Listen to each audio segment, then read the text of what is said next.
know, I have the privilege and blessing of saying I am a cradle Episcopalian.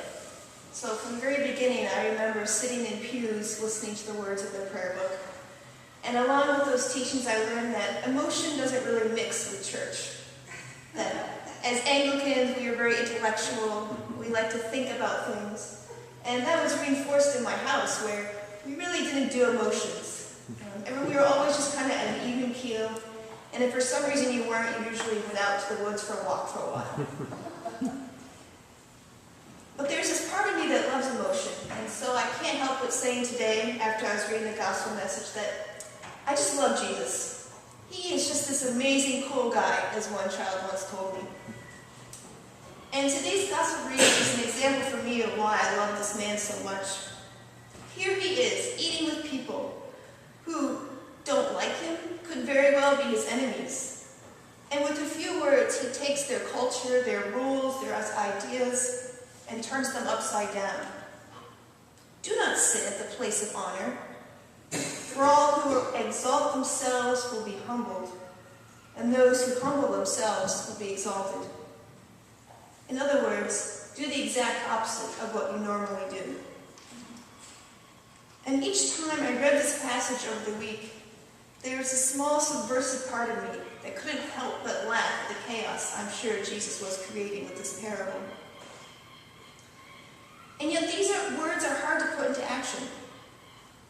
Part of the problem is that our society, our culture, is so drastically different from the one in which Jesus lived. Today we live in a world where the individual is prized above the group. But in the ancient world, the group was prized over the individual. The world at this time was a scary place. Cities and towns constantly lived on the brink of extinction. It took only one bad harvest, one nasty virus, and a city or town could completely disappear. Now, one of the ways in which cities and towns held themselves together was through what sociologists call an honor and shame society. And in this world, honor and shame were more than just human emotions. They were a public measure of one's worth to the group in which they belonged. If you had honor, you worked to ensure the survival of your group, even if it meant putting aside your own desires. If you had shame, you threatened the group, either by not pulling your own weight, breaking a rule, or having a disease.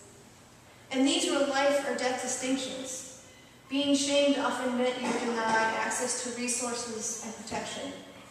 Alone without your group, death was almost assured. So you can imagine that in this culture, seating charts at mealtimes were vitally important. Your position at the table was a visual cue to those around you of your status in the community. Those at the head, near the host, have the most honor, and with the amount of honor decreasing as you go down the table. Then comes the heart of the parable, the main message Jesus wishes to impart. For all who exalt themselves will be humbled, and those who humble themselves will be exalted. These words echo another proclamation: the first shall be last. Here's Jesus turning the standards of society upside down. Those at the top will be at the bottom, and those at the bottom will be at the top. This idea is just as revolutionary today as it was 2,000 years ago. Jesus speaks these words to the leader of the Pharisees, which were a group of extremely devout Jews. Indeed, they were so devout to the Torah that Jesus insisted they were missing the message of God. In the chapter before today's reading, the Pharisees criticized Jesus for healing or working on the Sabbath. These words still speak to us today because in many ways we are Pharisees.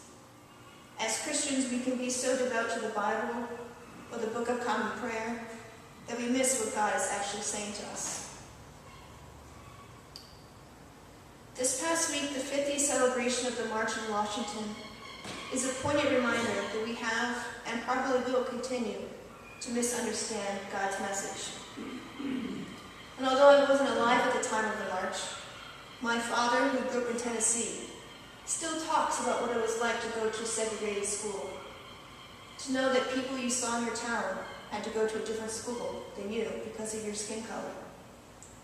And my aunt still remembers being asked to sit at the back of a bus after a long summer of tanning in the sun.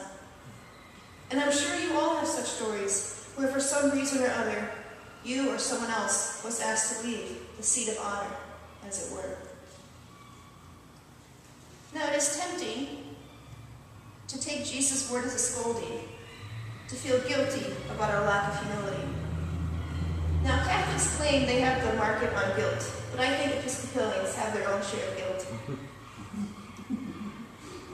But if we give in to this guilt, we will once again miss the message of God. Because in reality, God knows that being humble is a process. It doesn't happen overnight. In our individualistic world, the secular culture teaches us to not be humble, to exalt ourselves over others. I know I do it. After seminary, I worked for 3 years as a lay minister at St. Mark's in Burlington. And I would catch myself in the middle of bragging to other people about how wonderful I was, how great I was at my job. Not only as a layperson, but because I was paid less than my ordained years, I had to work a full-time job on top of that. I was just wonderful. Didn't everyone realize that?